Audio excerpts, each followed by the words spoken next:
Hi hello ನಮಸ್ಕಾರ ವೀಕ್ಷಕರೇ, welcome to spotlight. ಪಯಣ ರೀಲಿಂದ ರಿಯಲ್ಗೆ. ನಾನು ನಿಮ್ಮ ಹರಿಣಿ ನಟರಾಜ್. ಸ್ಪಾಟ್ಲೈಟ್. ವೀಕ್ಷಕರೇ, ಸಾಧನೆ ಮಾಡಬೇಕು ಅಂತ ಹೊರಟ್ರೆ ಒಂದಲ್ಲ ಎರಡಲ್ಲ ಮೂರಲ್ಲ ನಾನಾ ಕ್ಷೇತ್ರಗಳಲ್ಲಿ ಸಾಧನೆಯನ್ನು ಮಾಡ್ಬೋದು. ಎಷ್ಟೇ ಕಷ್ಟಗಳು ಬಂದರೂ ಕೂಡ ನಾವು ಅದನ್ನು ಫೇಸ್ ಮಾಡಿಕೊಂಡು ಸಾಧನೆಯನ್ನು ಮಾಡ್ಬೋದು. ಅಂಥದೇ ಒಬ್ಬ ಕಲಾವಿದೆ ಇವತ್ತು ನಮ್ಮ ಸ್ಪಾಟ್ಲೈಟ್ ಕಾರ್ಯಕ್ರಮದಲ್ಲಿ ಇದ್ದಾರೆ. ಇವರು 300ಕ್ಕೂ ಹೆಚ್ಚು ಸಿನಿಮಾಗಳು, 1000ಕ್ಕೂ ಹೆಚ್ಚು ನಾಟಕ ಪ್ರದರ್ಶನಗಳು, 75ಕ್ಕೂ ಹೆಚ್ಚು ಧಾರಾವಾಹಿಗಳನ್ನ ಮಾಡಿದ್ದಾರೆ. ಪ್ರಸ್ತುತ ಇವರು ಕರ್ನಾಟಕ ರಾಜ್ಯ ಮೀನುಗಾರಿಕೆ ಇಲಾಖೆಯಲ್ಲಿ ರಾಜ್ಯ ಉಪಾಧ್ಯಕ್ಷೆಯಾಗಿ ಸೇವೆಯನ್ನು ಸಲ್ಲಿಸ್ತಾ ಇದ್ದಾರೆ. ಇವರು ಯಾರು ಅಂತ ಯೋಚನೆ ಮಾಡ್ತಾ ಇದ್ದಾರಾ? ಇವರೇ ನಮ್ಮ ದೊಡ್ಡಮ್ಮ ಪಂಕಜಮ್ಮ ಅವರು. ಬನ್ನಿ ಅವರನ್ನು ಕಾರ್ಯಕ್ರಮಕ್ಕೆ ಸ್ವಾಗತಿಸೋಣ. ಅಮ್ಮ ನಮಸ್ಕಾರ, ಕಾರ್ಯಕ್ರಮಕ್ಕೆ ಸ್ವಾಗತ. ನಿಮ್ಮ ಬಾಲ್ಯ ಜೀವನ ತಿಳ್ಕೊಬೇಕು ಅಂತ ನಮಗೆ ಕುತೂಹಲ ಇದೆ. ನಿಮ್ಮ ಬಾಲ್ಯ ಜೀವನದ ಬಗ್ಗೆ ಹೇಳಿ ಅಮ್ಮ. ನೀವು ಹುಟ್ಟಿದ್ದಲ್ಲಿ? ಮೊದಲು ನಾನು ಉದಯ ಟಿ ವಿಯವರಿಗೆ ನನ್ನ ಹೃದಯಪೂರ್ವಕವಾದ ನಮನವನ್ನು ಸಲ್ಲಿಸ್ತೀನಿ. ಯಾಕೆ ಅಂದರೆ ಪೋಷಕ ಕಲಾವಿದರು ನಾವು ಇನ್ನೂ ಎಲೆಮರೆಕಾಯಾಗೇ ಇದ್ದೀವಿ. ಎಷ್ಟು 61 ವರ್ಷ ವಯಸ್ಸು, ಇನ್ನೂ ನಾವು ಹಿಂಗೆ ಇದ್ದೀವಲ್ಲ. ಆದರೂ ನಮ್ಮಂಥವ್ರನ್ನ ಕರೆದು ಇವತ್ತು ಉದಯ ಚಾನಲ್ ನನಗೆ ಆಶೀರ್ವಾದ ಮಾಡಿರೋದ್ರಿಂದ ಇನ್ನೂ ಆ ಚಾನಲ್ ಅವರು ಅದ್ಭುತ ಕಲಾವಿದರುಗಳಿದ್ದಾರೆ, ಅವ್ರನ್ನ ಗುರುತಿಸ್ಲಿ ಅಂತ ಅವ್ರನ್ನ ಬೇಡಿಕೊಂಡು ಈ ಉದಯ ಟಿ ವಿಯನ್ನು ವೀಕ್ಷಿಸ್ತಾ ಇರೋ ಸಮಸ್ತ ಜನತೆಗೆ ನಾನು ಕೇಳ್ಕೊಳ್ಳೋದಿಷ್ಟೇ, ಅನ್ನ ಹಾಕುವ ರೈತನಿಗೆ, ದೇಶ ಕಾಯುವ ವೀರನಿಗೆ ದಿನ ನಾನು ನಮನ ಸಲ್ಲಿಸಿ ನನ್ನ ಕೆಲಸ ಕಾರ್ಯಗಳನ್ನ ಮಾಡ್ತೀನಿ. ಮತ್ತು ಗೌರಿ ಗಣೇಶ ಹಬ್ಬದ ದಿನ, ಅದು ಗೌರಿ ಹಬ್ಬದ ದಿನ ನನ್ನನ್ನು ಕರೆದಿದ್ದೀರಾ. ನನ್ನ ತವ್ರ ಮನೇಲಿ ಯಾರೂ ಕರೀಲಿಲ್ವಲ್ಲ ಹಬ್ಬಕ್ಕೆ ಅಂತ ಒಂದು ನೋವಿತ್ತು. ಇವತ್ತು ಆ ನೋವನ್ನ ಉದಯ ಚಾನಲ್ ಅವರು ನನಗೆ ಕರೆಸಿ ನೀಗಿಸಿದ್ದಾರೆ. ಭಗವಂತ ಆ ಟಿ ವಿಯ ನಡೆಸುವಂಥವ್ರಿಗೆ ಆಯುಷ್ ಆರೋಗ್ಯ ಐಶ್ವರ್ಯ ಇನ್ನೂ ಉನ್ನತವಾಗಿ ಈ ಟಿ ವಿ ನಡೀಲಿ ಅಂತ ನಾನು ಕೇಳ್ಕೊತೀನಮ್ಮ. ತುಂಬ ದೊಡ್ಡ ಮಾತು ಅಮ್ಮ. ಓಕೆ ಅಮ್ಮ, ಇವಾಗ ಹೇಳಿ ನಿಮ್ಮ ಬಾಲ್ಯ ಜೀವನ ಹೇಗಿತ್ತು? ನೀವು ಹುಟ್ಟಿದ್ದು ಬೆಳೆದಿದ್ದು ಎಲ್ಲ ಎಲ್ಲಿ? ನಾನು ಹುಟ್ಟಿದ್ದು ಚಾಮರಾಜನಗರ. ಓಕೆ. ಶನಿವಾರ ಹುಟ್ಟಿದ್ದಂತೆ ನಾನು. ಅದು ಗೋಧೂಳಿ ಸಮಯ 6:30ಕ್ಕೆ.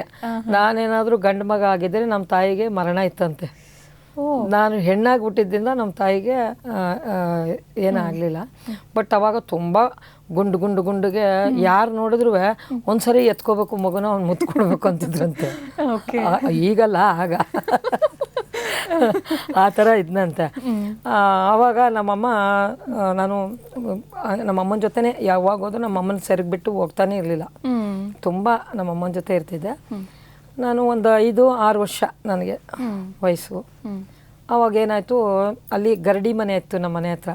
ಈ ಪೈಲ್ವಾನ್ ಕುಸ್ತಿ ಆಡ್ತಾರಲ್ಲ, ಅಲ್ಲೆಲ್ಲ ರೆಕಾರ್ಡ್ ಹಾಕೋರು ಬೆಳಗ್ಗೆನೆ. ರೆಕಾರ್ಡ್ ಆದ ತಕ್ಷಣ ಇದು ಪೌರಾಣಿಕ ಆಗಲಿ ಸಾಮಾಜಿಕ ಹಾಡುಗಳಾಗಲಿ ಯಾವುದೇ ಬರಲಿ ಇಲ್ಲಿ, ನಾನು ಒಳಗೆ ರೆಕಾರ್ಡ್ ಮುಂದೆ ಡ್ಯಾನ್ಸ್ ಮಾಡ್ತಾ ನಿಂತ್ಕೋತಾ ಇದ್ದೆ. ಅದು ಏನೋ ನನಗೆ ಗೊತ್ತಿಲ್ಲ. ಅದು ಸಣ್ಣ ಮಕ್ಕಳಲ್ಲಿ ಮಕ್ಕಳು ಡ್ಯಾನ್ಸ್ ಮಾಡ್ತಾವಲ್ಲ ಹಂಗೆ. ನಮ್ಮ ರೋಡಲ್ಲೆಲ್ಲ ನಾನು ಹೋಗ್ತಾ ಇದ್ರೆ ಡ್ಯಾನ್ಸು ಪಕ್ಕದ ಡ್ಯಾನ್ಸು ಡ್ಯಾನ್ಸು ಅಂದರೆ 10 ಪೈಸೆ ಕೈ ಕೊಟ್ಬಿಟ್ರೆ 5 ಪೈಸೆ ಕೊಟ್ಬಿಟ್ರೆ ಡ್ಯಾನ್ಸ್ ಮಾಡ್ತಾ ನಿಂತ್ಕೊಂಡ್ಬಿಡೋರಂತೆ ರೋಡಲ್ಲೇ. ಅಷ್ಟು ಮುದ್ದಾಗಿದ್ದೆ ಆಗ ಅಂತೇಳಿ ಮಾಡ್ತಾಯಿದ್ದೆ. ನಾಟಕ ಕಂಪ್ನಿ ಬಂತು ನಮ್ಮ ಚಾಮರಾಜನಗರಕ್ಕೆ, ಗುಬ್ಬಿ ವೀರಣ್ಣ ನಾಟಕ ಕಂಪ್ನಿ.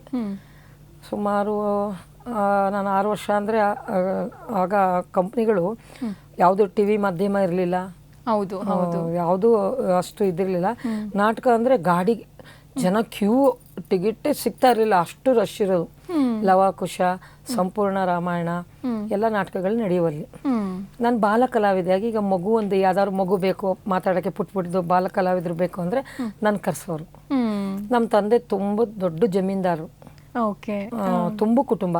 ನಾವು 4 ಜನ ಅಕ್ಕ ತಂಗಿರು, 2 ಅಣ್ಣ ತಮ್ಮ. ಕೊನೆ ಮಗಳೇ ನಾನು. ಎಲ್ಲರಿಗೂ ಕೊನೆಯವಳು, ಎಲ್ಲರಿಗೂ ನಾನೇ ದೊಡ್ಡವಳಂಗೆ ಕಾಣ್ತಾ ಇದ್ದೆ. ಆ ಪರ್ಸನಾಲಿಟಿ. ನಮ್ಮ ಮನೇಲಿ ಎಲ್ಲ ಕುಳ್ಳು, ನಾನೊಬ್ಳೆ ಹೈಟು. ನಮ್ಮ ತಂದೆ ಅಕ್ಕ ಇದ್ರಂತೆ ಹಂಗೆ. ಬಟ್ ನಾಟಕ ಕಂಪ್ನಿಗೆ ಹೋದಾಗ ಡ್ಯಾನ್ಸ್ ಮಾಡಿಸೋರು, ಪಾತ್ರಗಳು ಮಾಡಿ ಚಿಕ್ಕ ಪಾತ್ರಗಳು ಕೊಡೋರು, ಡೈಲಾಗ್ನ ಪಟ ಅಂತ ಅವ್ರು ಹೇಳ್ಕೊಟ್ಟ ತಕ್ಷಣ ಫಾಸ್ಟಾಗಿ ಮಾತಾಡ್ಬಿಡ್ತಿದ್ನಂತೆ. ಅವಾಗ ನಾಟಕ ಕಂಪ್ನಿ ಒಂದು 8-10 ಕಂಪ್ನಿ ಬಂದಿತ್ತು. ಹಂಸಲೇಖ ಅವ್ರದ್ದು, ರೈತ ಜೀವಿ ಅವ್ರದ್ದೇ ಒಂದು ತಂಡ, ಆಮೇಲೆ ಹರ್ಷನ್ಗುಡಿ ಕಂಪ್ನಿ, ಚಿತ್ರಗಿ ಕಂಪ್ನಿ, ಸುಮಾರು ಕಂಪ್ನಿಗಳು. ಆ ಕಂಪ್ನಿಗಳಿಗೆಲ್ಲ ನಾನು ಮಕ್ಕಳ ಪಾತ್ರ ಯಾವುದೇ, ಆಮೇಲೆ ಒಂದು ಹಾಡು ಹೇಳು ಅಂದರೆ ಸಾಕು, ಗಾಂಧಿ ತಾತಂದೇ ಹಾಡು ಜಾಸ್ತಿ ಹೇಳ್ತಿದ್ದೆ. ಗಾಂಧಿ ತಾತನ ಸನ್ನಿಧಿಗೊಂದು ಬಾಲಕಿ ಬರೆದ ವಿನಂತಿ ಇದೆ. ಆಮ್ಯಾಗ ಯಾರು ಈಗ ರೈತ ಸಂಘದವರು ನಮ್ಮ ಆಗ ನಂಜನಸ್ವಾಮಿ ಅವರು ಚೌಟ್ರಿಗಳಲ್ಲಿ ರೈತ ಸಂಘದ ಮೀಟಿಂಗ್ ಕರೆಯೋರು. ನಾನೇ ಗುಡು ಅಂತ ಓಡೋಗ್ಬಿಟ್ಟು ತಳ್ರಿ ಅವಳ ಬಂದ್ಬಿಡ್ತಾಳೆ ಎಲ್ಲಕ್ಕೂ, ತಳ್ರಿ ಅವಳನ್ನ ಆ ಕಡೆಗೆ ಅನ್ನೋರು. ಆದರೂ ಅವರು ನಂಜನಸ್ವಾಮಿ ಅವರೇ ಅವಳು ಕರೀರಿ, ಹಾಡಾಡ್ತದೆ ಅದು ಪುಟ್ಟದಾಗಿ ಕರೀ. ಅವಾಗ ನಾ ಹಾಡಾಡಿದ್ರೆ ಸಾಕು, ನನ್ನ ಕೈಗೆ 3,000 4,000 ಆ ಕಾಲದಲ್ಲೇ ಗಿಫ್ಟ್ ಬರೋದು. ಅವಾಗಿನ ಕಾಲದಲ್ಲಿ 3,000 4,000 ಗಿಫ್ಟ್ ಬರೋದು, ದೊಡ್ಡ ಅಮೌಂಟ್. ಅವಾಗ 100 ರೂಪಾಯಿ ಅನ್ನೋದು 1,000 ರೂಪಾಯಿ ಅಷ್ಟು. ಅದು ನಮ್ಮ ಅಮ್ಮಂಗೆ ಗೊತ್ತಾಗ್ತಾ ಇತ್ತು, ಇವಳಿಗೇನೋ ಒಂದು ಪ್ರತಿಭೆ ಇದೆ, ಇವಳಿಗೇನೋ ಒಂದು ಟ್ಯಾಲೆಂಟ್ ಇದೆ ಅಂತ. ನಮ್ಮಪ್ಪ ನಮ್ಮಮ್ಮನ ಬೈಯೋದು, ಅವಳನ್ನ ಹಾಳು ಮಾಡ್ತೀಯಾ, ನಾಟಕ ಕಳಿಸಿ, ನಾಟಕಕ್ಕೆ ಹೋದ್ರೆ ಹಾಳಾಗ್ತಾರೆ, ಬೇಡ ಕಳಿಸ್ಬೇಡ ಅನ್ನೋರು. ಆಮೇಲೆ ಆ ಕಡೆ ನಾಟಕ ಆಗಿನ ಕಾಲದಲ್ಲಿ ಕಲಾವಿದರಿಗೆ ಗೌರವ ಇರ್ತಿರ್ಲಿಲ್ಲ, ಮಹಿಳೆಯರಿಗೆ. ಅವಾಗ ನಾ ಒಂದು 10-11 ವರ್ಷ ವಯಸ್ಸಿಗೆ ಬಂದಾಗ ನಾನು ಡ್ಯಾನ್ಸ್ಗಳಿಗೆ, ಪೌರಾಣಿಕ ನಾಟಕಗಳಿಗೆ ಡ್ಯಾನ್ಸ್ಗಳು ಹೋಗ್ತಾ ಇದ್ದೆ. ಹರಿಶ್ಚಂದ್ರ ಪಿಕ್ಚರ್ದು ಯಾವುದು, ನನ್ನ ನೀನು ನಿನ್ನ ನಾನು ಕೂಡಿಕೊಂಡು ಸೇರಿಕೊಂಡೆ ಆಸೆಯ ತೀರಲೆಂದು ಚಂದಮಾಮ ಬೇಸಾರ ನೀಗ ಬಂದೆ ಅಂತ ಆ ಥರ ಭಯ ಪಟ್ಬಿಡೋರು ನಾನು. ಆಮೇಲೆ 12 ವರ್ಷ ಪಾತ್ರ ಮಾಡೋಕೆ ಹೋದಾಗ ಯಮನ್ ಪಾತ್ರ ಮಾಡೋರು ಬರೋರು ಸ್ಟೇಜ್ಗೆ. ಅವ್ರು ಹೆಂಗೆ ಬರೋರು, ಜನಗಳ ಮಧ್ಯೆ ಎಮ್ಮೆ ಮೇಲೆ ಕುತ್ಕೊಂಡು ಬಂದ್ಬಿಡೋರು. ನಾನು ಪುಟ್ಟು 10 ವರ್ಷ 11 ವರ್ಷಗಳು ನಾನು, ನನಗೆ ಗಾಬರಿನೇ ಆಗ್ಬಿಡ್ತಿದ್ದೆ, ಓಡೋಗ್ಬಿಡ್ತಿದ್ದೆ ಕಿರ್ಚ್ಕೊಂಡು ಎದ್ರುಕೊಂಡು, ಯಮ ಬರ್ತಾವನೆ ಅಲ್ಲಿ ಅಂದ್ಕೊಂಡು. ಆಮೇಲೆ ಏನಿಲ್ಲ, ಪಾತ್ರ ಮಾಡಿದ್ಯಾ ಎದ್ರಕತಿಯಲ್ಲಮ್ಮ, ಹಾಳು ನೋಡಿದ್ರೆ ಹೆಂಗಿದೆ, ಪಾತ್ರ ಮಾಡೋಕೆ ಎದ್ರುತ್ತೆ ಬಾಯ್ಲಿ ಅಂತ ಮೇಷ್ಟ್ರು ಹೇಳ್ಕೊಂಬರೋರು ಸೀನ್ಗೆ. ಆ ಥರ ಎಲ್ಲ ಅನುಭವ. ಆಮೇಲೆ ನಾಟಕಗಳಲ್ಲಿ ಯಾವುದೇ ಪಾತ್ರಗಳನ್ನಾಗಲಿ ನನಗೆ ಚಿಕ್ಕವಳಿದ್ದಾಗಿಂದ ನಾನು ಶಿಸ್ತು ಕಲಿಸಿದ್ರು ಗುಬ್ಬಿ ಚನ್ನಬಸಪ್ಪ ಅವರು. ಏನಂದರೆ ಟೈಮಿಂಗ್ಸ್ ಕರೆಕ್ಟ್ ಇರಬೇಕು. ಹೌದು, ಅವ್ರು ಹೇಳಿದ ಟೈಮ್ ಕರೆಕ್ಟಾಗಿ ನಾವು ಪ್ರಾಕ್ಟೀಸ್ಗೆ ಹೋಗ್ಬೇಕು. ಆಮೇಲೆ ಪ್ರಾಕ್ಟೀಸ್ ಆದಮೇಲೆ ನಾವು ಕರೆಕ್ಟಾಗಿ ಪ್ರೊನೌನ್ಸಿಯೇಷನ್ಸು, ನಾವು ಏನು ಡೈಲಾಗ್ ಡೆಲಿವರಿ ಮಾಡ್ತೀವಲ್ಲ, ವೇರಿಯೇಷನ್ ಅಂತಾರೆ, ಏರು ಇಳಿತ, ಅದನ್ನು ಹೇಳ್ಕೊಡೋರು. ಆಮೇಲೆ dance, western, classical, folk dance ಎಲ್ಲ ಅವಾಗಲೇ ಹೇಳ್ಕೊಡೋರು. ಎಲ್ಲ ಥರ ಡ್ಯಾನ್ಸು ಹೇಳ್ಕೊಡೋರು. ಅವಾಗೆಲ್ಲ ದೂರದಿಂದ ಬಂದಂಥ ಸುಂದರಾಂಗ ಜಾಣ ಈ ಸಾಂಗ್ ಎಲ್ಲ ಬರೋವು, ಅದಕ್ಕೆ ಹೆಂಗೆ ಮಾಡಬೇಕು. ಅವಾಗ ಪೌರಾಣಿಕ ಹಾಡ್ಬೋ, ಕನ್ನಡದ ಕುಲ ತಿಲಕ ಪರಮೇಶ್ವರ ಕಣ್ಮಣಿಯ ಚಾಲುಕ್ಯ ಮುಕುಟೇಶ್ವರ, ಕನ್ನಡದ ಕುಲ ತಿಲಕ, ಆ ಡ್ಯಾನ್ಸ್ ಮಾಡ್ತಿದ್ದೆ ನಾನು ಅವಾಗ. ಆಮೇಲೆ ಕರೆದರು ಕೇಳದೆ ಅಂತ ಡ್ಯಾನ್ಸ್ಗಳು. ಎಲ್ಲೇ ಹೋಗಲಿ, ಪಂಕಜ ಇಡೀ ನೀವು ಮೈಸೂರು ಡಿಸ್ಟ್ರಿಕ್ಕಲ್ಲಿ ಯಾವ ಭಾಗದಲ್ಲಿ ಹೋದರೂ, ನಾ ಚಿಕ್ಕವಳಿದ್ದಾಗ ನನ್ನ ಬಿಟ್ಟು ಡ್ಯಾನ್ಸ್ಗೆ ಯಾರ ಕೈಲೂ ಮಾಡಿಸ್ತಿರ್ಲಿಲ್ಲ. ಆಗಲೇ ನೀವು ಸಾಂಗ್ ಹೇಳಿದ್ರಿ, ದೂರದಿಂದ ಬಂದಂಥ ಸುಂದರ, ಅದನ್ನು ನಿಮ್ಮ ಸ್ಟೈಲಲ್ಲಿ ಹೇಳಿ ಅಮ್ಮ. ದೂರದಿಂದ ಬಂದಂಥ ಸುಂದರಾಂಗ ಜಾಣ, ಆ ನೋಟದಲ್ಲಿ ಸೂರ್ಯಗೊಂಡ ಅಂತರಾಂಗ ಪ್ರಾಣ, ಈತನಂತರ ಇದು ಹೇಗೋ ಕಾಣೆನ ನಾನು ಬಾಲಾರೆ ಆ ಥರ ಸಾಂಗ್ ಮಾಡ್ತಿದ್ದೆ. ಆಮೇಲೆ ಆವಾಗ ನಮ್ಮಪ್ಪ ತುಂಬ ಹೊಡೆಯೋರು, ನಮ್ಮ ಮರ್ಯಾದೆ ಕಳಿತೀಯ, ನಿಮ್ಮ ಅಕ್ಕ ತಂಗಿರು ಮದುವೆ ಆಗಬೇಕು, ನೀನು ನಾಟಕಕ್ಕೆ ಹೋದರೆ ಅಕ್ಕ ತಂಗಿರು ಜೀವನ ಹಾಳಾಗುತ್ತೆ. ನಾವು ತುಂಬ ಮನೆತನದಲ್ಲಿ ಅವಳ ತಂಗಿ ನಾಟಕಕ್ಕೆ ಹೋಗ್ತಾಳೆ ಅಂದರೆ ಯಾರೂ ಮದುವೆ ಆಗಲ್ಲ ಅಂಥೇಳಿ, ನಾನು 10 ವರ್ಷದ ಹುಡುಗಿ ಮೇಡಮ್, ಹೆಂಗೆ ಹೊಡೆದ್ರು ಅಂದರೆ ಬಟ್ಟೆ ಬಿಚ್ಚಿ ಪರ್ಕೆ ಕಡ್ಡಿಲೆಲ್ಲ ಹೊಡೆದಿದ್ರು ನಮ್ಮ ತಂದೆ. ನಿಮ್ಮ ತಂದೆ ಏನು ಮಾಡ್ಕೊಂಡಿದ್ರು? ಜಮೀನ್ದಾರರು, ತುಂಬ ದೊಡ್ಡ ಜಮೀನ್ದಾರು. ಒಂದು 10 ಎಕರೆ ಜಮೀನು, ಕಬ್ಬು. ನಮ್ಮ ತಂದೆ ಗಾಣ ಸೆಟ್ಟು, ಚಾಮರಾಜನಗರಕ್ಕೆ ಫಸ್ಟ್ ಬುಲೆಟ್ ತಂದವರೇ ನಮ್ಮ ತಂದೆ. ಆಗಿನ ಕಾಲ ಬುಲೆಟಲ್ಲಿ ಚಡ್ಡಿನಿಂಗ್ ಶೆಟ್ರು ಹೋಗ್ತಾ ಇದ್ದಾರೆ ಅಂದರೆ ಅಷ್ಟು ಫೇಮಸ್ಸು ನಮ್ಮ ತಂದೆ. ಆಮೇಲೆ ನಾವು ಹೆಣ್ಮಕ್ಳು ನಮ್ಮ ತಂದೆ ಬತ್ತವ್ರೆ ಅಂದರೆ ಎಲ್ಲ ಗೂಡೊಳಗೆ ಸೇರ್ಕೊಂಬಿಡೋವು. ನಮ್ಮ ಅಪ್ಪ ಹೋಗೋವರೆಗೂ ಈಚೆ ಬತ್ತಿದ್ದಿಲ್ಲ ನಾವು. ನಮ್ಮ ತಂದೆ ಮಕ ನೋಡಿದ್ದು ನಮ್ಗಳಿಗೆ ಮದುವೆ ಆದಮೇಲೆ ನಮ್ಮ ಅಪ್ಪ ಹಿಂಗವ್ರೆ ಅಂತ ನಾವು ನೋಡಿದ್ದು, ಅಷ್ಟು ಭಯ ಪಡ್ತೀವಿ. ನಮ್ಮ ತಾಯಿನೂ ಅಷ್ಟೇ. ನಮ್ಮ ತಾಯಿನ ನೋಡೋಕ್ಕೆ ನಮ್ಮ ಭಾವ ಕೇಳೋರು, ನಿಮ್ಮ ಅಮ್ಮನ ಮಕ್ಕ ಒಂದು ಸರಿ ತೋರಿಸು, ಈಚೆನೇ ಬರಲ್ವಲ್ಲ ನಿಮ್ಮಮ್ಮ, ತಲೆ ಮೇಲೆ ಸರಿಗೆ ಹಾಕೊಂಡು ಒಳಗೆ ಕೂತಿರ್ತಾರೆ, ಅದು ಹೆಂಗೆ ಟೈಮ್ ಇದು ಮಾಡ್ತಾರೆ ಅನ್ನೋರು ಆ ಕಾಲದಲ್ಲಿ. ಆ ಥರ ಬಂದವರು ನಾವು. ಮತ್ತು ಅಷ್ಟೆಲ್ಲ ಇದ್ದಾಗ ಅಂದರೆ ಅಮ್ಮನೂ ಹಿಂಗಿದ್ದು, ನೀವು ಎಲ್ಲ ಹಿಂಗಿದ್ದು, ನಾಟಕ ಹೆಂಗೆ? ನಾವು ನಮ್ಮಮ್ಮ ನಾನು ಖುಷಿ ಡ್ಯಾನ್ಸ್ ಮಾಡ್ತಾಳಲ್ಲ, ಚಿಕ್ಕವಳು ಮಾಡಲಿ ಅಂತ ನಮ್ಮಪ್ಪ ಹೋದ ತಕ್ಷಣ ಬಾಗಿಲು ತೆಗೆದು ಬಿಡೋರು ಹಿಂದ್ಗಡೆಯಿಂದ. ನಾನು ಹಿಂದ್ಗಡೆಯಿಂದ ಓಣಿಯಿಂದ ಹೊಂಟೋಗ್ಬಿಡೋಂಗೆ ತಪ್ಪಿಸ್ಕೊಂಡು. ಆಮೇಲೆ ಗೊತ್ತಾಗ್ಬಿಡ್ತು, ನಾನು ಅವತ್ತು ಬಿಡ್ತಾನೆ ಇರಲಿಲ್ಲ. ಬಾತ್ರೂಮ್ ಸ್ನಾನಕ್ಕೆ ಅಂತ ನಮ್ಮ ಕಡೆ ದೊಡ್ಡ ಅಂಡೇಲಿ ನೀರು ಕಾಯಿಸ್ತಾರೆ, ತೊಟ್ಟಿ ಮನೆ ಥರ ಅಂಡೇಲಿ ನೀರು ಕಾಯಿಸಿ ಸ್ನಾನಕ್ಕೆ ಹೋದಾಗ ಅಲ್ಲಿ ನಿಂತಿರೋರು ನಮ್ಮಪ್ಪ.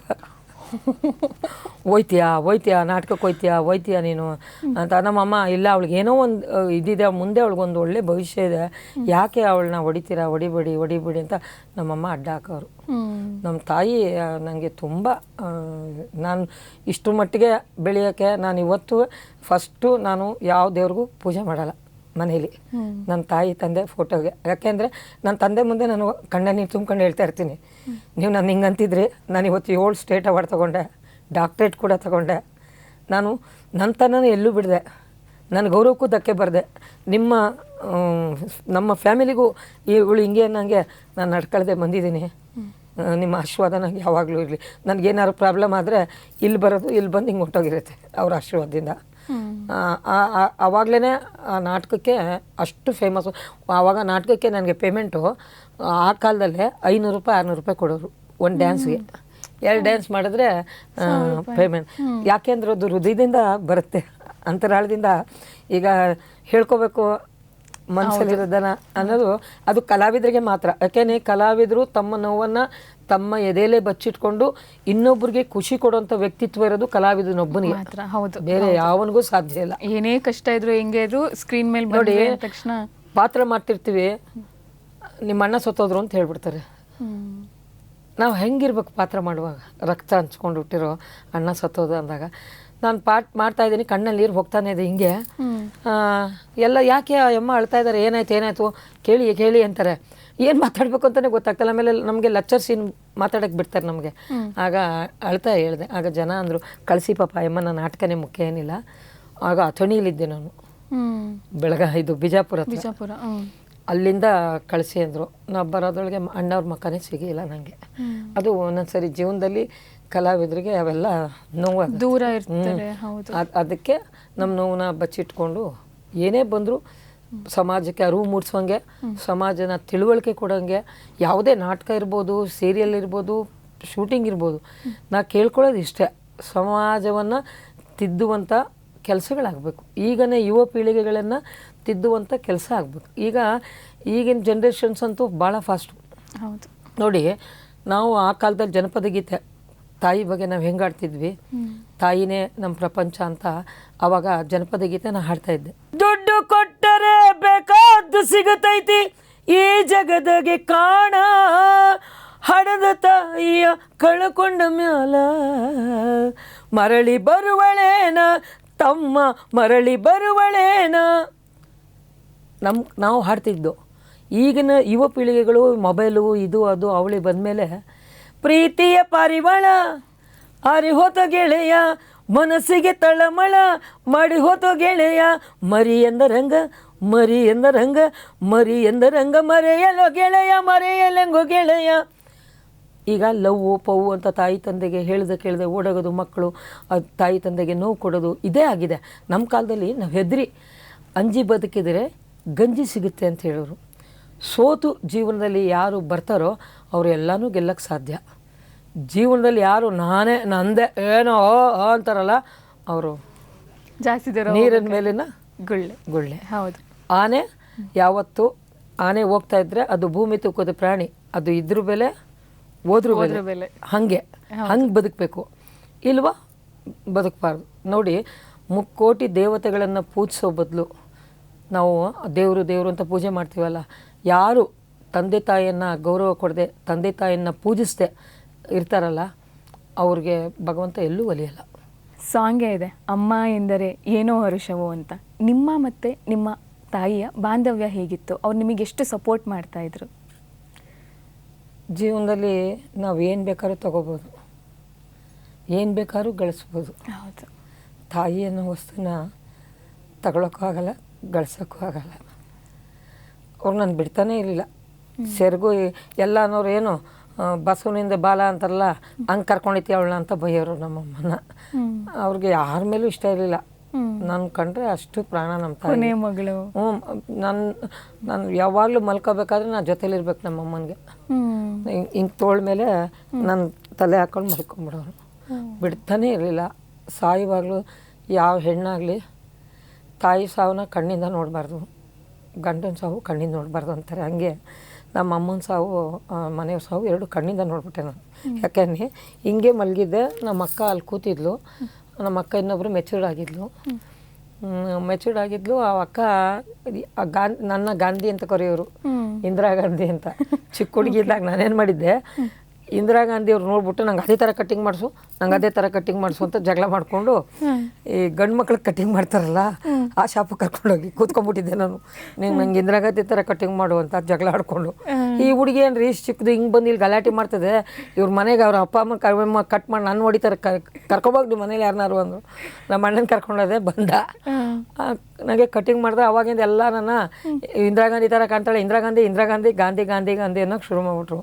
ಅವಾಗ ನಮ್ಮ ಅಕ್ಕ ಈ ಗಾಂಧಿ ಮಲ್ಗೊಳೆ ಅವ್ವ ಏನು ಉಸಿರಾಡ್ತಾನೆ ಇಲ್ಲ, ನಮ್ಮ ಅವ್ವ ಅಂತ ಇದ್ದೀನಿ ನಾವು, ಅವ್ವಯ್ಯ ಅಂತ.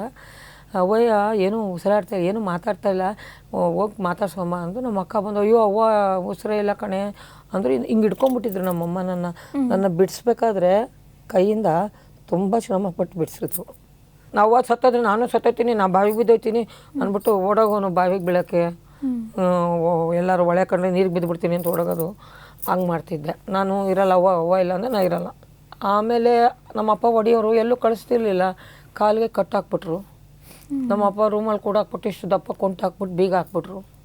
ಅವಳು ಎಲ್ಲಿ ಹೋಯ್ತಾಳೆ ಹೋಗ್ಲಿ ಈಗ ಅಂತ, ಆಚೆನೇ ಹೋಗ್ಬಾರ್ದು, ನಾಟಕನೇ ಮಾಡಬಾರ್ದು ಅಂತ. ಆಗ KM ದೊಡ್ಡಿಲಿ ಮುನಿಕುಮಾರ್ ಅಂತ, ಜೂನಿಯರ್ ರಾಜ್ಕುಮಾರ್ ಅಂತ ಅವರು ಒಂದು ನಾಟಕ, ನೀನು ಸಾಹುಕಾರನಾಗೋ ನಾಟಕ. ಆ ಹುಡುಗಿನ ಹುಡುಗರು ಎಲ್ಲೊಳ್ಳೆ ಲಂಬಾಣಿ ಪಾತ್ರ ಮಾಡಿಸೋಣ, ಸೂಪರಾಗಿ ಮಾಡ್ತಾಳೆ ಅವಳು. ಮಾಡಿದ್ವಿ 12 ವರ್ಷ ಲಂಬಾಣಿ ಪಾತ್ರಕ್ಕೆ. ಅವಾಗೆಲ್ಲ ವಾಣಿಶ್ರೀ ಥರ ಕಾಣ್ತಾಳೆ, ವಾಣಿಶ್ರೀ ತೆಲುಗು ಹೀರೋಯಿನ್ ಥರ ಕಾಣ್ತಾಳೆ, ಅವಳನ್ನ ಕರೆಸಿ ಅಂದ್ಬಿಟ್ಟು ಅವಯ್ಯ ಏನು ಮಾಡ್ದ, ನಮ್ಮ ಮನೆಗೆ ಯಾರನ್ನೋ ಕಳಿಸಿದ್ದ. ನಮ್ಮಣ್ಣ ಕಳಿಸಲ್ಲ, ನಮ್ಮಪ್ಪ ಇದು ಮಾಡ್ತಾರೆ, ನಾವು ಮಗಳ ಥರ ನೋಡ್ಕೋತೀವಿ, ಕಳಿಸ್ಬಿಡಿ, ಏನು ಮಾಡಿ ನಾವು ಜೋಪಾನ ಮಾಡ್ಕೋತೀವಿ ಅಂತ ಅಂದರು.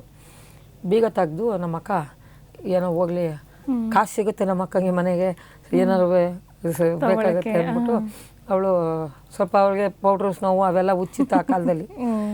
ಅದಕ್ಕೆ ಕಳಿಸು ಅಂತ ಕಳಿಸ್ಬಿಟ್ರು. ಕಳಿಸಿದ್ಮೇಲೆ ನಾನು ಅಲ್ಲಿ ನಾಟಕ ಕಂಪ್ನಿಲಿ ಪಾರ್ಟ್ ಮಾಡ್ತಾಯಿದ್ದೆ. ತುಂಬ ಹೌಸ್ಫುಲ್ಲು. ಏನು ಅವಾಗ ಶರಪಂಜರ ಅಯ್ಯಂಗಾರ್ ಅಂತ ಇದ್ರು ಆರ್ಟಿಸ್ಟು, ತಿಪ್ಪೇಶ್ ಅಂತ ಒಬ್ಬರಿದ್ರು, ಎಲ್ಲ ಒಳ್ಳೊಳ್ಳೆ ಕಲಾವಿದರು. ಲಂಬಾಣಿ ಪಾತ್ರ ನಂದು ಸ್ಟಾರ್ಟ್ ಆಯ್ತು ಅಲ್ಲಿ. ಕಲೆಕ್ಷನ್ ಜಾಸ್ತಿ ಆಯಿತು, 3 ದಿನ ಜಾಸ್ತಿ ಆಗಿದೆ. ನಮ್ಮಪ್ಪ ನಮ್ಮ ಅಣ್ಣನ ಅವಳ ಕರ್ಕೊಂಬಂದ್ರೆ ಸರಿ, ಇಲ್ಲ ಅಂದರೆ ನಿನ್ನನ್ನು ಮನೆಯಿಂದ ಹೊರಗಾಗ್ತೀನಿ ಅಂತ ಹೇಳ್ಬಿಟ್ಟವ್ರೆ. ನಮ್ಮ ಅಣ್ಣ ಹುಡಿಕೊಂಡು ಬಂದ, ಎಲ್ಲಿದ್ರು ಬರೋ ನಾವು ಹುಡಿಕೊಂಡು ಬಂದು, ಏಯ್ ನಡಿ ಅಪ್ಪಾಜಿ ಕರಿತದೆ, ನಾನು ಸಾಯಿಸ್ತಾನೆ ನಿಮ್ಮಪ್ಪ, ನಡಿ ಹೋಗೋಣ ಅಂದ. ಅವ್ನು ನಾಟಕ ಕಂಪ್ನಿಯವರೆಲ್ಲ ಕೂತಿದ್ರು. ಇವ್ ನಮ್ಮ ಅಣ್ಣನೇ ಇಲ್ಲ, ಯಾರೋ ಸುಳ್ಳು ಹೇಳ್ಕೊಂಡು ನಾನು ಕರ್ಕೊಂಡು ಹೋಗೋಕೆ ಬಂದಾನೆ, ಇವ್ ನಮ್ಮ ಅಣ್ಣನೇ ಇಲ್ಲ ಅಂದೆ. ಓಪನ್ ಆಗಿ ಅಂದ್ಬಿಟ್ಟೆ. ನೋಡಿ ಅದು ಮನಸ್ಸು ಕಲೆ ಬಗ್ಗೆ ಬಂದಾಗ ಹೆಂಗಾಗುತ್ತೆ. ನಮ್ಮ ಅಣ್ಣನೆಲ್ಲ ಸುಳ್ಳು ಹೇಳ್ತಾನೆ ಇವನು ಅಂದೆ. ಅಣ್ಣ ಅಲ್ಲ ಅಂತೀಯ ನೀನನ್ನು, ಎಲ್ಲ ಜನಗಳೆಲ್ಲ ತುಂಬ್ಕೊಂಡ್ಬಿಟ್ಟಿದ್ದಾರೆ, ಅಣ್ಣ ಅಲ್ಲ ಅಂತೀಯ ನೀನು, ಹೋಗಿ ಬಾವಿಗೆ ಬಿದ್ದುಬಿಟ್ಟ. KM ದೊಡ್ಡಿಲಿ ಬಾವಿಗೆ ಬಿದ್ದ ತಕ್ಷಣ ಜನ ಎಲ್ಲ ನನ್ನನ್ನು, ಇಷ್ಟು ಚಿಕ್ಕವಳಿದೆಯಾ, ಬುದ್ಧಿ ಐತೆ ಇಲ್ಲ ನಿನಗೆ, ಪಾಪ ಅವನು ಎತ್ತಿದ್ರು ಅವನ್ನ, ಎತ್ತಿ ಎಲ್ಲ ಬೈದು ಎಲ್ಲ ಮಾಡಿ. ಅಲ್ಲೇನಾಗಿದೆ ನನಗೆ ನಾಟಕ ಕಂಪ್ನಿಲಿ ಸ್ನಾನ ಮಾಡ್ಸೋಂಗಿಲ್ಲ, ಚೆನ್ನಾಗಿ ಕಂಡುಬಿಟ್ರೆ ಯಾರು ಹೊಡ್ಕೊಂಡೋಗ್ಬಿಡ್ತಾರೆ ಹೇಳೋಣ ಅಂತ, ಬೇರೆ ಕಂಪ್ನಿಯವ್ರು ಕರ್ಕೊಂಡೋಗ್ಬಿಡ್ತಾರೆ ಅಂತ. 10 ದಿನ 15 ದಿನ ಆದರೂ ಸ್ನಾನ ಇಲ್ಲ. ಹಿಂಗಾದ್ರೆ ಮೈಯಲ್ಲೆಲ್ಲ ಗಲೀಜು, ಹಂಗೆ ತಲೆ ಬಾಚಕೋ ಇಲ್ಲ, ಬಿಳಿ ಏನು ಅಂತಾರಲ್ಲ ಅದೆಲ್ಲ ಆಗ್ಬಿಟ್ಟಿದೆ ಮೈಯಲ್ಲಿ. ಬಿಡ್ತಾಯಿಲ್ಲ ನಾಟಕ ಕಂಪ್ನಿಯವರು. ಇವಳ ಮೇಕಪ್ ಮಾಡುವಾಗ ಮಾತ್ರ ಇದಿಷ್ಟು ಕ್ಲೀನ್ ಮಾಡಿ ಮೇಕಪ್ ಮಾಡಿ ಕೂರಿಸ್ಬಿಡೋರು. ಬಟ್ಟೆಗಳು ಒಳ್ಳೆ ಬಟ್ಟೆ ಹಾಕಕ್ಕೆ ಕೊಡೋಲ್ಲ, ಇಷ್ಟು ಪಾತ್ರೆ ಹಾಕ್ಬಿಡೋದು, ಬೋಲ್ಡಿಂಗ್ ಪಾತ್ರೆ ತೊಳಿ ಅನ್ನೋದು, ಪಾತ್ರೆ ತೊಳೆಯೋದು, ಮಸಿ ಎಲ್ಲ ಮೈಯೆಲ್ಲ ಮಸಿ. ಆಗಲೊತ್ತು ನೋಡಿದ್ರೆ ಇವಳು ಪಂಕಜನ ಅಂತ ಯಾರೂ ಗುರ್ತಿಡ್ತಿರ್ಲಿಲ್ಲ, ಹಂಗೆ ಮಾಡಿಬಿಟ್ಟಿದ್ರು. ನಮ್ಮ ಅಣ್ಣ ಮನೆಗೆ ಕರ್ಕೊಂಡೋದ. ನಮ್ಮ ಅಕ್ಕ ಈ ಪಾತ್ರೆ ಉಜ್ಜುವಾಗ ಬೈಕೊಂಡು ಅತ್ತೆ ಸೊಸೆಯರು ಗಲಾಟೆ ಮಾಡ್ಕೊಂಡು ಬೈತಾರಲ್ಲ, ಹಂಗೆ ಬೇವರ್ಸಿ ನಾಟಕಕ್ಕೆ ಹೋಗಳೆ, ಮೈಯಲ್ಲಿ ನೋಡಿ ಹೆಂಗೈತೆ ಕೊಳೆ ಗಲೀಜು ಅಂದ್ಕೊಂಡು ಹಿಂಗೆ ಉಜ್ಜೋದು, ಸ್ನಾನ ಕುಕ್ಕರ್ ತಲೆ ಮೇಲೆ ತಪ್ಪು ಅಂತ ಮಾಡಿದ್ಲು. ಆ ಥರ ಬಂದೆ. ಆಮೇಲೆ ನಮ್ಮಪ್ಪ ನಿನಗೆ ವಿಷಾಕ್ ಸಾಯಿಸ್ಬಿಡ್ತೀನಿ, ನೀನು ಹೋಗಿ ಇನ್ನೊಂದು ಸರಿ ಮಾಡ್ತೀನಿ ನಿನಗೆ ಅಂತ ಒಂಥರ ಗಾಬರಿ ಪಡಿಸಿ ಎದುರಿಸ್ಬಿಟ್ಬಿಟ್ರು. ಎದ್ರುಕೊಂಡು ಮನೇಲೇ ಇದ್ದೆ ಅವಾಗ ಸ್ವಲ್ಪ ದಿನ. ಅಮ್ಮ, ನೀವು ಹೇಳ್ತಿದ್ರಿ ನಿಮ್ಮ ಅಣ್ಣ ಅಕ್ಕ ಅವ್ರ ಬಗ್ಗೆ ಹೇಳ್ತಿದ್ರಿ, ಸಂಪೂರ್ಣವಾಗಿ ಹೇಳಿ. ನೀವು ಕೊನೆ ಮಗಳು ಅಂತ ಹೇಳಿದ್ರಿ, ಎಷ್ಟು ಜನ ಅಕ್ಕಂದ್ರು, ಎಷ್ಟು ಜನ ಅಣ್ಣ ತಮ್ಮ? ನಾವು 4 ಜನ ಅಕ್ಕ ತಂಗಿರು. ದೊಡ್ಡಕ್ಕ ಅವ್ರಿಗೆ ಮದುವೆ ಆಗಿತ್ತು ನಂಜನಗೂಡು ಅಲ್ಲಿ, ಬಾವ ಸೊಸೈಟಿಯಲ್ಲಿದ್ದರು. ಇನ್ನೊಬ್ಬಕ್ಕ ಮೈಸೂರು ಮದುವೆ ಆಗಿದ್ಲು. ಅವರು ಹಸ್ಬೆಂಡ್ ಬಂದು ಡ್ರೈವರ್ ಆಗಿದ್ರು. ಮತ್ತು ಇನ್ನೊಬ್ಬಕ್ಕ ರೈತರು, ಅವರು ಮೂಗೂರಿಗೆ ಮದುವೆ ಆಗಿದ್ರು. ಅವರು ಹೀರೋಯಿನ್ ಥರ ಇದ್ರು, ಅವರು ಪ್ರಮೀಳಾ ಜೋಶಿ ಥರ ತುಂಬ ಚೆನ್ನಾಗಿದ್ರು ಅವರು. ಕೊನೆಯಲ್ಲಿ ನಾನು ಅಣ್ಣನಿಗೆ ದೊಡ್ಡ ಅಣ್ಣಂಗೆ ಮದುವೆ ಆಗಿತ್ತು, ಅವ್ರಿಗೆ 2 ಮಕ್ಕಳಿತ್ತು. ಇವ್ರಿಗೆ ಚಿಕ್ಕ ಅಣ್ಣಂಗೆ ನನ್ನ ಮದುವೆ ಮಾಡೋವರೆಗೂ ಮದುವೆ ಮಾಡ್ಕೊಳ್ಳಲ್ಲ ಅಂಥೇಳಿ ಅವರು ಇದು ಮಾಡಿದರು. ನಮ್ಮ ಅಣ್ಣ ನಮ್ಗೆ ಹೇಳ್ಕೊಟ್ಟಿದ ಮಾರ್ಗ ನಾವು ಬಿಟ್ಟಿದ್ದಿಲ್ಲ, ಹಾಗೆ ಬಂದಮೇಲೆ ಅವಾಗ ಹೇಳ್ತಾರಲ್ಲ, ನಗುವಾಗ ಎಲ್ಲ ನೆಂಟರು, ಅಳುವಾಗ ಯಾರೂ ಇಲ್ಲ ಅಂತ. ಅದೊಂದು ಲೈಫ್ ಬಂತು. ಆಮೇಲೆ ಈ ಲೈಫಲ್ಲಿ ಅಕ್ಕ ಮದುವೆಗೆ ಯಾರು ಗಂಡು ಬಂದರೆ ಅಕ್ಕಪಕ್ಕದವ್ರು ಹೇಳ್ಬಿಡೋದು, ಅವಳ ತಂಗಿ ನಾಟಕದಲ್ಲಿ ಕುಣಿತಾಳೆ, ಡ್ಯಾನ್ಸ್ ಮಾಡ್ತಾಳೆ, ಅವಳು ಅವ್ರ ಮನೆ ಸರಿ ಇಲ್ಲ, ಅವಳು ಕೊಡಬೇಡಿ, ಗಂಡು ಕೊಡಬೇಡಿ ಅಂತ ಹೇಳ್ಕೊಟ್ಬಿಡೋದು, ಕಿತಾಪತಿ ಮಾಡೋದು ಎಲ್ಲ ಮಾಡೋರು. 2 ಸರಿ ಅಕ್ಕನ ಮದುವೆ ನಿಂತೋಯ್ತು. ಅವಳು ನಾ ಸೋತೋಯ್ತೀನಿ, ನಿನ್ನಿಂದ ನನ್ನ ಜೀವನ ಹಾಳಾಯ್ತೈತೆ ಅಂತ ಅವಳುಗಳು ಅಂತಾಳು ಅವಳು. ಆಮೇಲೆ ನಾವು ಹೋಗಲ್ಲ ಬಿಡು, ನಾನು ನಿನ್ನ ಮದುವೆ ಆಗೋರ್ಗೆ ಇಲ್ಲೇ ಇರ್ತೀನಿ ಬಿಡು ಅಂದ್ಕೊಂಡು ಮನೇಲೇ ಎತ್ಕೊಂಡ್ಬಿಟ್ಟಿದ್ದೆ ಅಕ್ಕನ ಮದುವೆ ಆಗೋವರೆಗೂ. ಅವಳು ಮದುವೆ ಆದಮೇಲೆ ತಿರ್ಗಾ ನಾಟಕ ಕಂಪ್ನಿ ಚಾಮರಾಜನಗರಕ್ಕೆ ಬಂತು. ಬಂದಮೇಲೆ ಹೆಂಗಾರು ಮಾಡಿ ಸೇರ್ಕೋಬೇಕು ಅಂದ್ಬಿಟ್ಟು ಹೋಗಿ ರಾತ್ರಿ ಹೊತ್ತು ಹೋಗೋದು, ಡ್ಯಾನ್ಸ್ ಮಾಡೋದು, ಮೆಲ್ಲಗೆ ಬಂದು ಮಲ್ಕೊಂಬಿಡೋನು ಬಾಗ್ಲಾಕ್ಬಿಟ್ಟು ಆ ಥರ ಎಲ್ಲ ಮಾಡಿದೆ. ಆಮೇಲೆ ಸಾಯುವಾಗ ನಮ್ಮಮ್ಮ ನಂಗೊಂದು ಮಾತು ಹೇಳ್ಸತ್ರು, ಯಾರನ್ನೂ ನಂಬೇಡ, ಯಾವ ವಿಚಾರಕ್ಕೂ ಹೋಗ್ಬೇಡ, ನಿಂಗೆ ಒಬ್ರಿಗೆ ಒಳ್ಳೇದು ಮಾಡೋಕ್ಕಾಗಲಿಲ್ಲ ಅಂದರೆ ಕೆಟ್ಟದ್ದು ಬಯಸ್ಬೇಡ, ಮತ್ತೆ ನಿನ್ಗೆ ಇಷ್ಟ ಇಲ್ವಾ ನಗ್ನಗ್ತಾ ಮಾತಾಡದೆ ದೂರ ಹೋಗು, ಒಬ್ರಿಗೆ ನೋವು ಕೊಡಬೇಡ. ನಮ್ಮಮ್ಮ ನಂಗೆ ಅದನ್ನು ಮಾತ್ರ ಸಾಯುವಾಗ ನಾಟಂಗೆ ಹೇಳಿದ್ರು. ನನಗೆ ಅನಾಥೋ ದೈವ ರಕ್ಷತೋ ರಕ್ಷತಃ ಅಂತ. ಎಲ್ಲರೂ ಇದ್ದು ಯಾರೂ ಇಲ್ದಂಗೆ ಒಂಟಿಯಾಗಿ ಬದುಕ್ತಾ ಇದ್ದೀನಿ, ಒಂಟಿ ಜೀವನ ಸಾಗಿಸ್ತಾ ಇದ್ದೀನಿ. ನನಗೆ ಒಂದು ಹುಚ್ಚ ಏನಂದ್ರೆ, ನಾ ಇರೋವರೆಗೂ ಚೆನ್ನಾಗಿ ಬಟ್ಟೆ ಹಾಕೋಬೇಕು, ಚೆನ್ನಾಗಿ ತಿನ್ನಬೇಕು, ಮತ್ತು ಆರೋಗ್ಯ ನೋಡ್ಕೋಬೇಕು. ಈಗಲೂ ಹಂಗೆ. ನನಗೆ 61 ವರ್ಷ ವಯಸ್ಸಾದ್ರೂ ನಾನು ಒಂದು ಮಾತ್ರೆ ನುಂಗಿಲ್ಲ, ಕೈ ನೋವು ಕಾಲು ನೋವು ಅಂತ ಆಸ್ಪತ್ರೆಗೆ ಹೋಗಿಲ್ಲ, ಕೊರೋನಾ ಇಂಜೆಕ್ಷನ್ ತೊಗೊಂಡಿಲ್ಲ. ವಯಸ್ಸಾ ನಿಯತ್ ವಯಸ್ಸಾ ಬರ್ಕತ್. ನಿಯತ್ ಇರೋ ಕಡೆ ಭಗವಂತ ಇರ್ತಾನೆ, ಭಗವಂತ ಇರೋ ಕಡೆ ನಾವು ನಾವು ಎಲ್ಲರ ಕಣ್ಣು ತಪ್ಪಿಸಿ ಏನೋ ನಾನು ಹಂಗಾಗ್ಬಿಡ್ತೀನಿ ಹಿಂಗಾಗ್ಬಿಡ್ತೀನಿ ಅಂತ ಕೆಲವು ಕಲಾವಿದರು ಎಲ್ಲ ಆಟಗಳು ಆಡ್ತಾರೆ. ಅವ್ನು ತಪ್ಸೋಕ್ಕಾಗಲ್ಲ, ಹೌದು, ಭಗವಂತನ ಕಣ್ಣು ತಪ್ಸೋಕ್ಕಾಗಲ್ಲ. ಅದರಿಂದ ಭಗವಂತ ನನಗೆ ಆರೋಗ್ಯ ಕೊಟ್ಟವನಲ್ಲ, ಅದು ನನಗೆ 10 ಕೋಟಿ ಕೊಟ್ಟಂಗೆ. ತುಂಬ ಒಳ್ಳೆ ಮಾತುಗಳನ್ನ ಹೇಳಿದ್ದೀರಾ ಅಮ್ಮ. ನಿಮ್ಮ ಬಾಲ್ಯ ಜೀವನದ ಬಗ್ಗೆ ಸಾಕಷ್ಟು ವಿಚಾರಗಳನ್ನ ನಾವು ತಿಳ್ಕೊಂಡ್ವಿ. ನಮ್ಮ ಜೊತೆ ಬಂದು ಕೂತು ಮಾತಾಡಿದ್ದಕ್ಕೆ ತುಂಬ ಖುಷಿ ಆಯಿತು. ಧನ್ಯವಾದಗಳು. ತುಂಬ ಧನ್ಯವಾದ ತಮಗೂ ಕೂಡ. Spotlight.